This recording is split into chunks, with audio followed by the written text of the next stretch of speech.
여러분이 받는 수술 항암 방사선은 암을 없애려고 치료를 했는데 암이 사라지기 전에 뭐가 먼저 사라져요? 뭐가 사라져요? 목숨이 먼저 사라진다? 자, 오늘 암이 사라지기 전에 목숨이 먼저 사라진다는 의미가 뭔지, 항암제가 잘 듣는다는 의미가 뭔지 나카무라 진이치 선생님이 뭐라고 얘기하시는지 한번 볼까요?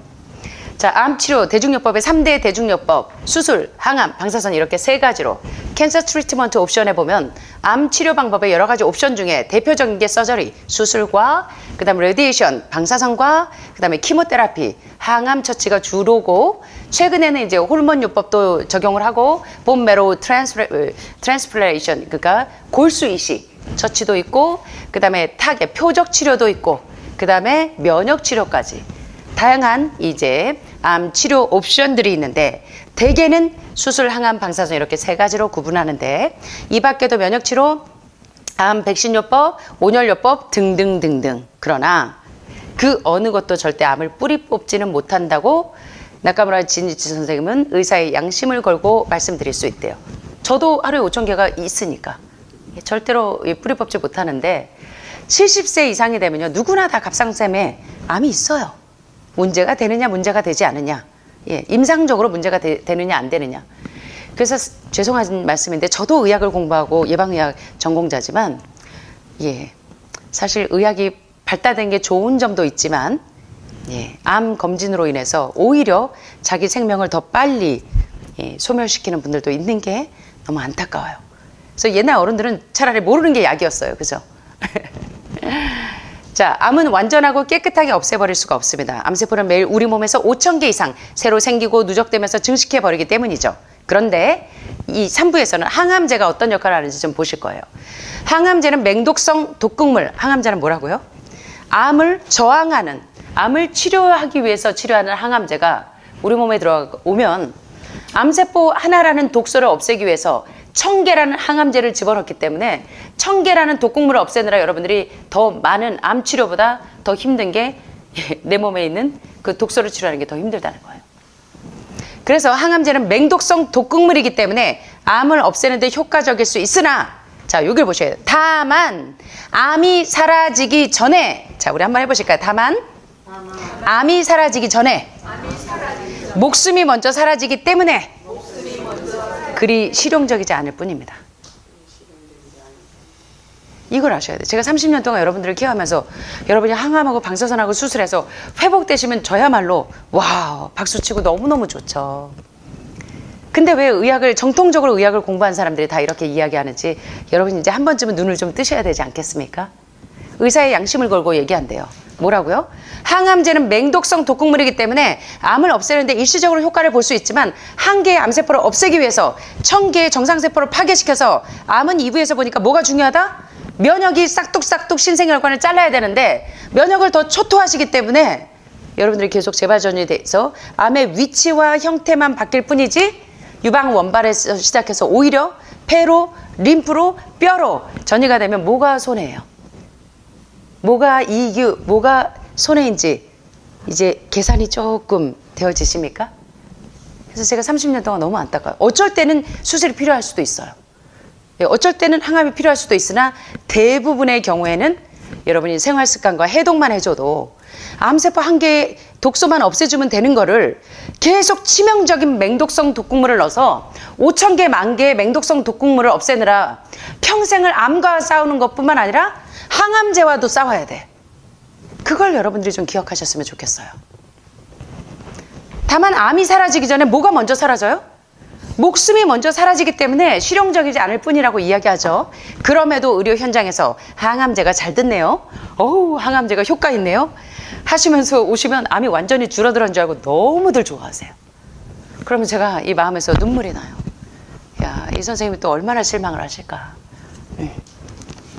일반적으로 항암제가 잘 듣는다는 것은 첫째, 치유, 두 번째, 연명효과, 세 번째, 증상 완화, 네 번째, 암 축소라는 네 가지의 의미를 담고 있는데 항암제가 잘 듣는 것으로 인정받고 채택 승인되는 데는 특별한 기준이 있습니다. 자, 어떤 기준이냐면 이거 보시면 무시무시해요. 먼저 엑스레이 사진 등 자료상으로 암의 사이즈가 절반 이하로 줄어든 기간이 4주 이상 지속돼야 하고 항암제를 사용하는 환자의 20% 이상이 그런 상태를 보여야 하는데 자, 여기 보세요. 100% 환자 가운데 20%만 4주 이상 암의 사이즈가 줄어들면 항암제가 효과가 있다고 보는 거예요. 80%가 아직 효력이 입증되지 않았는데 단 20% 때문에 여러분들이 마루타가 되는 거예요. 자, 그래서 비록 나머지 80%의 환자가 반응하지 않는다 하더라도 잘 듣는 약으로 인가받을 수 있다는 얘기입니다. 병원과 제약회사는 이것을 효과가 있다라고 말하는 거예요. 사정을 모르는 환자는 효과가 있다라는 말을 낫는다고 생각한다는 겁니다. 낫는다 또는 암이 사라진다라고 받아들인다는 거예요. 항암제가 효과 있다면 암이 낫는다 또는 암이 사라진다라고 받아들인다는 거예요. 그렇게 받아들인다 해도 누구를 탓할 수가 없게 되어 있다는 말이라는 겁니다. 자, 왜 이 나카무라 진이치 선생님이 양심을 걸고 말씀하시는지 이제부터 이제 본격적으로 나옵니다. 게다가 항암제는 무슨 성격을 갖고 있어요? 독극물. 2차 세계대전 때 적군을 죽이기 위해서 겨자가스로 질식시켜서 전쟁에 사용됐던 그 독극물의 성분이 이 항암제에 들어가 있는데 이 독극물의 성격을 갖고 있어서 당연히 심한 부작용이 따른다는 사실을 알아야 돼요. 그래서 모든 약은요, 제가 양약 첫째 시간에 배운 게 모든 약은 독약이다예요.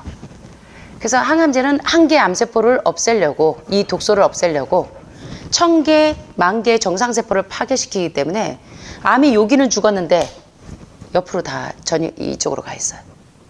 더 큰 게. 예, 유방은 절제해서 없애버렸는데 이 독극물이 더 심한 유방에 있는 한 개의 암세포를 없애기 위해서 1000개, 10,000개의 독극물로 얘를 죽여놓으니까 림프로 가고 폐로 가요. 유방 옆에 폐하고 심장하고 여기 다 붙어 있잖아요.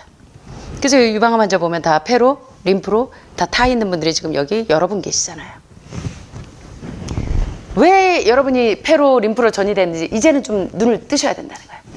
항암제는 독극물의 성격을 갖고 있어서 당연히 심한 부작용이 따른다는 사실을 알아야 되고 암세포만 공격하는 게 아니라 정상세포와 신체 모든 조직까지 공격하기 때문에 2부에서 암세포의 싹을 싹둑싹둑 자르려면 면역력이 올라가야 되는데 면역의 중요한 기능을 70% 이상 많은 부분들이 모르기 때문에 면역을 더 초토화시키니까 계속 암이 재발되고 전이되면서 암 피난민들이 돼서 이루 가면 살까 절로 가면 살까 전라도 오늘은 미국 오늘은 캐나다 오늘은 독일로 피난민들이 돼서 다니시는데 이제는 맥을 좀 제대로 잡으시라는 거예요. 이해되십니까? 예. 혈액암과 고환암 등의 경우에는 어느 정도 항암제가 효과를 발휘하기도 하지만 위암이나 폐암처럼 고형암들 딱딱한 덩어리가 있는 경우에는 사정이 달라요. 암이 일시적으로 줄어들 수는 있지만 큰 의미가 없다는 거예요. 몇 달 정도 연명 효과는 있을지 몰라도 부작용이 너무 심해서 기진맥진 상태가 일수예요. 예. 일본은 훨씬 더 정직하고 솔직하게 많이 얘기해요. 자, 이제 항암제 부작용에 대해서 한번 살펴보겠습니다. 마지막이네요. 결국 항암제로 인해서 고통스러운 기간만 더 늘어날 뿐이라면 너무 비참하지 않은가요? 그럭저럭 연명한다고 해도 어떤 상태로 연명하느냐가 문제라는 거예요. 그래서 저희가 논문을 쓸 때도 환자들이 이렇게 데이터를 유방암 환자, 말기 터미널 상태일 때 그들의 예후, QOL, 퀄리티 오브 라이프, 삶의 질에 대한 문제를 저희가 많이 이 연구자들이 다루는데 똑같이 사는데 삶의 질이 어떤 상태로 연명하느냐. 더욱이 항암제는 맹독성 독극물, 이걸 좀 아셔야 돼요. 이걸 다 모르고 무조건 하라는 대로 했는데 말기가 됐네요 이러고 와서 저희한테 불평하고 우시면 참 제가 난감해요. 항암제를 쓰실 때 내 몸에 어떤 작용을 하고 어떤 부작용이 있는지를 아셔야 돼요. 자, 한번 따라해 보시겠습니까? 항암제는 맹독성 독극물이라서 효과는 없어도 부작용은 반드시 있기 마련. 의사가 말하는 최선의 건강법입니다. 다시 말해 연명 효과는 요것도요 기억하셔야 돼요. Keep in mind 하시라고 제가 하시라는 거예요. 연명 효과는 없어도 생명을 단축하는 효과는 분명히 있다는 말입니다. 이거 제 얘기가 아니고 나카무라 진이치 선생님 책에 여기 수없이 반복돼요. 여기 아까 스크리닝 책의 저자도 얘기하지만 연명 효과는 없다는 얘기는 뭔가요? 생명을 연장시키는 효과가 항암제가 있대요, 없대요? 없고 무엇을 단축하는 효과가 있대요? 생명을 단축하는 효과는 분명히 있다고 나카무라 진이치가 의사를 반성하시면서 의사의 양심을 걸고 말씀하시는 거예요. 이제 좀 머리가 시야가 좀 맑아지세요? 예. 자,